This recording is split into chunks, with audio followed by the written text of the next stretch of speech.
it's life-threatening and it's scary. I went somewhere because I needed help and they wouldn't help me. I'm Faiza Amin in Mississauga, where a woman says she was discriminated against at this walk-in clinic for having a service dog. But the story isn't so black and white, because the clinic says the doctor that was on duty, well, he has a fear of dogs. He said that he was afraid of dogs, and I said, well, I have disabilities that allow me to have this service dog, and she's here for my health, and by law he has to accept me like he would accept a wheelchair or a cane. And he said that he has a mental disability and that he's afraid of dogs.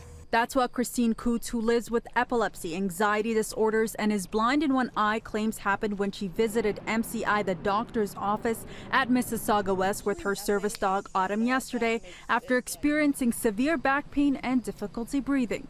I have been to many other walk-in clinics. I've been to hospitals, the dentist, specialists, and there's no problem whatsoever. City News called the clinic, which said no one was available for comment on camera, but confirmed the incident occurred, saying that both the doctor and nurse, who were the only ones working that day, had a phobia of dogs, but offered to treat Christine if she left Autumn on the other side of the room. Christine denies that, saying she was only asked to keep her service dog outside, something she says her condition doesn't allow for. Sometimes my seizures are just focal, so I get really confused, and Autumn keeps me grounded. It's the one familiar thing when I'm in a strange place. Disability advocate David Lepofsky says he can't comment on the specific case, but says denying anyone with a service dog is against the law in Ontario. However, he says if the doctor offered alternatives, then that's a step in the right direction.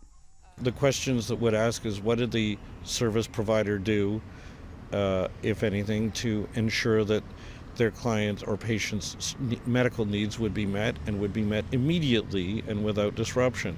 Feeling frustrated, Christine says she then went to the multi-specialty walk-in clinic at Queensway and Huron, Ontario in Mississauga, where she says she was shuffled around by a number of doctors because of her service dog. Finally, after hours of waiting, she says a doctor finally agreed to see her. He also didn't understand how I could be denied treatment with a service dog, and he took me in gladly, and he even asked to pet my service dog as an apology. Now, Christine says she is hoping for an apology from the doctors and a promise that something like this doesn't happen to anyone again. Now, this story was sent to us by a City News viewer, and if you see news in the making, please let us know. You can get in touch by email, phone, Twitter, or through our website, citynews.ca. In Mississauga, I'm Faiza Amin for City News.